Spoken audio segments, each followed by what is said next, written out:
Please subscribe to Bear Nerd Fun. Smash the like button. Goodbye. Hail to all.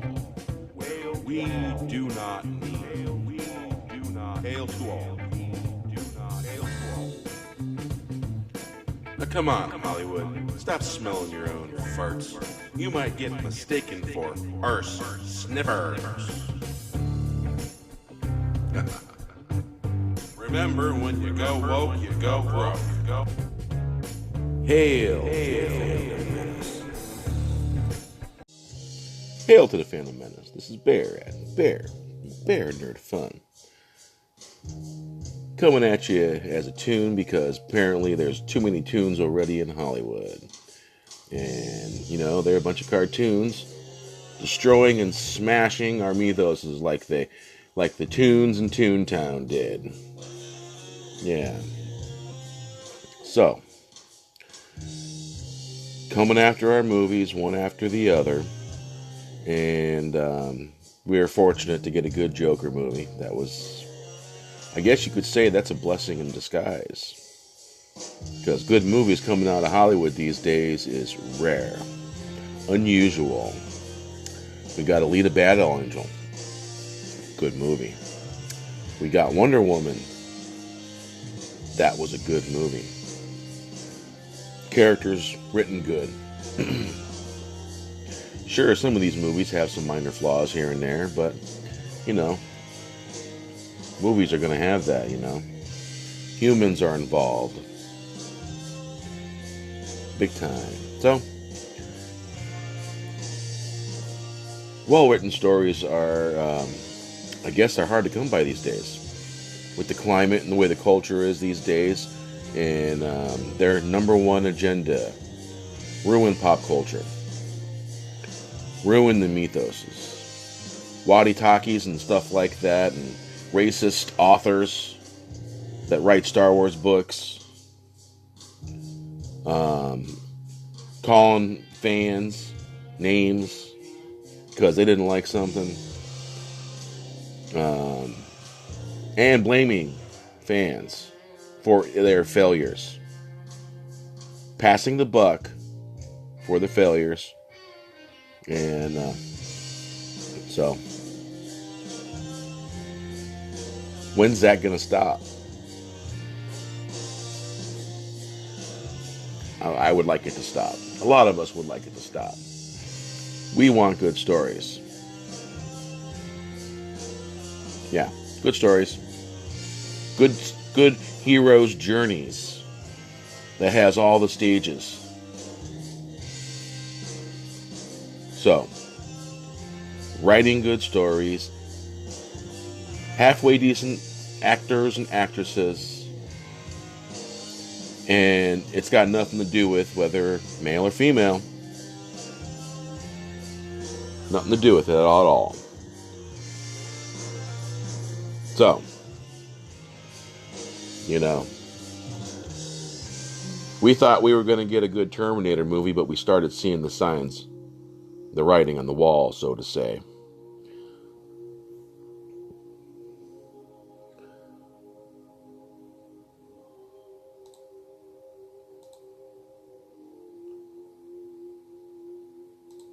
So yeah, I ran across a Vanity Fair article. Here, let's do this. Bop. See? Vanity Fair article.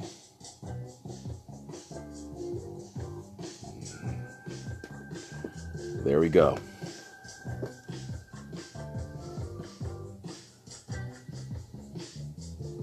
Yeah.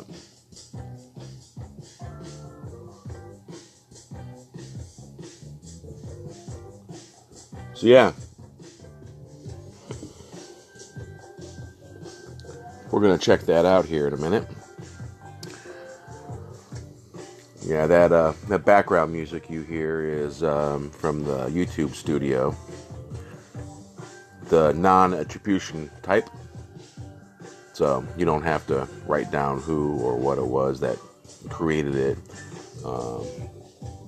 Some add music anonymously there too, as well. But basically, I got it playing through my surround sound system on my TV because my Windows 7 laptop acts like a movie server or music server. So any live music I have, and we all know that I like the Grateful Dead. I like anything old music-wise that's from the 60s, 50s. Anything jazz or anything fusion. I like that stuff. Anything that's junk, that's jazz and funk mixed, I believe. Yeah, anything funky. Also like punk rock as well. But yeah, so we're going to get to this article here, and we'll do the screen capture on that one. Hail to the Fandom Menace. Stay tuned for that article. Hail to all. This is Bear at Bear Nerd Fun. Terminator Dark Fate, officially a dark flop. Robo Killers need a recharge.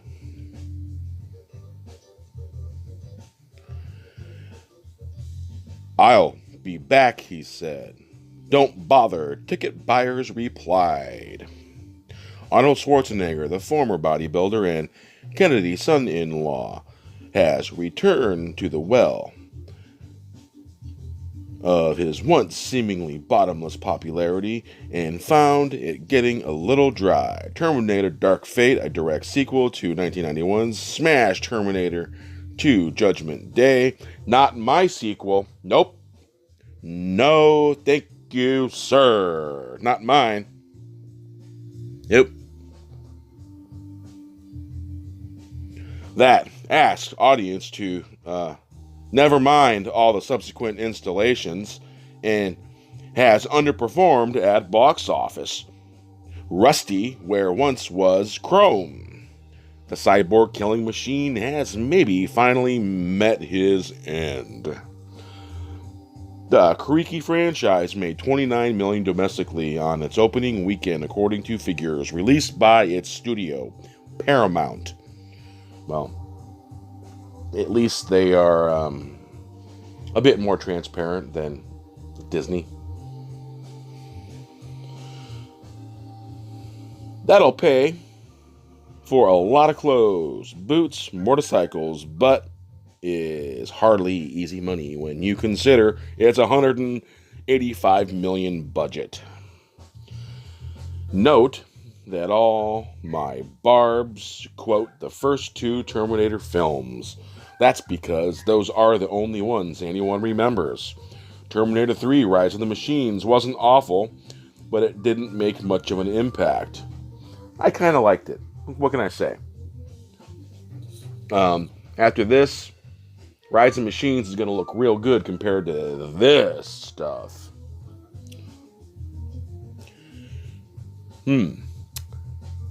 But it didn't make much of an impact. Terminator Genesis is memorable mostly for the ridiculous spelling.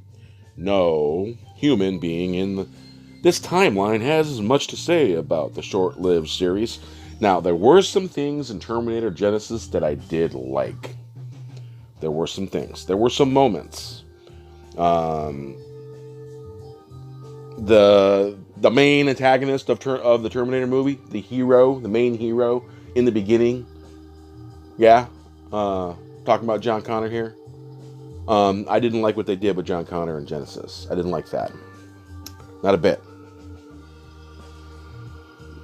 No human being in this timeline has much to say about the short-lived series. Terminator, Sarah Chronicles, either. Well, wait a minute. People liked the Sarah Connor Chronicles better than Genesis. It was better than Genesis in a lot of ways. Okay? The Sarah Connor Chronicles are better than Woke Fate. Credit where it's due, though, were it not for McGee's 2009 dud Terminator Salvation, we would never have heard Christian Bale's epic, "Oh, good for you," freak out against cinematographer Shane Hurlbut. I think I fumbled that name. Hurlbut. Man, I think I would change that name immediately. End up being the butt of jokes all the time.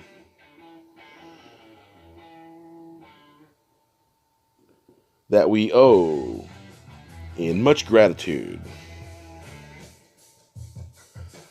So, VF critic Richard Lawson called Dark Fate serviceable while praising Natalia Reyes, Mackenzie Davis as the true leads over Schwarzenegger and back with the band Linda Hamilton.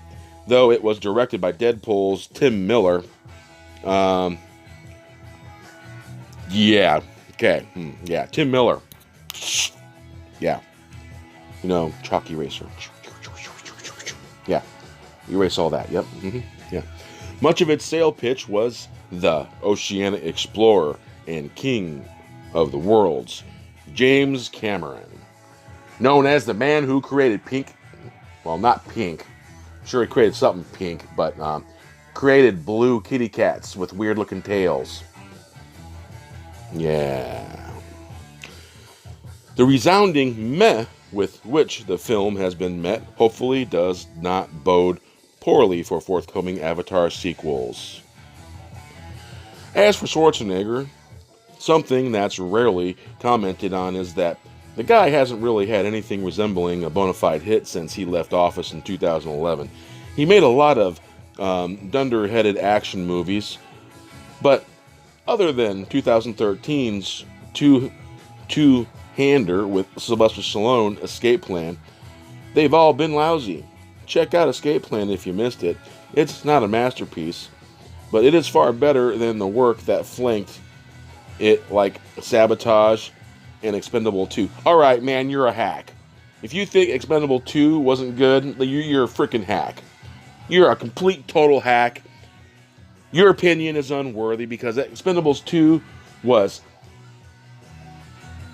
kicking tail, and let me tell you, it was filled with toxic masculinity, so it was a good movie.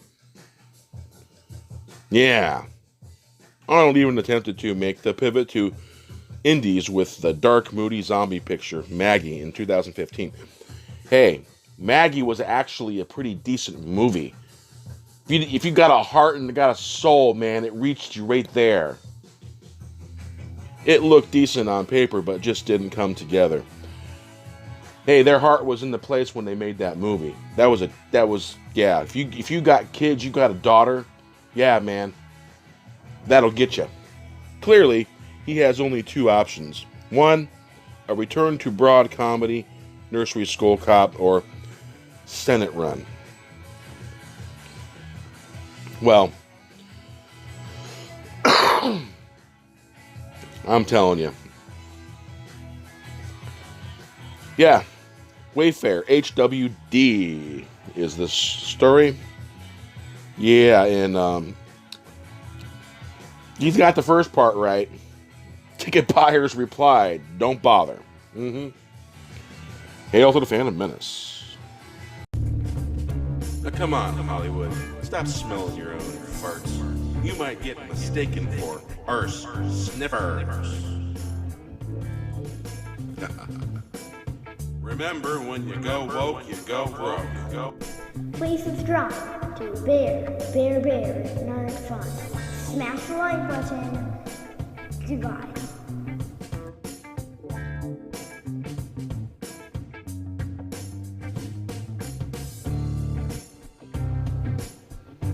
Say hello. Hello. Hello. Say hello. Say nerd fun. Nerd fun. Nerd fun. Say goodbye. Goodbye.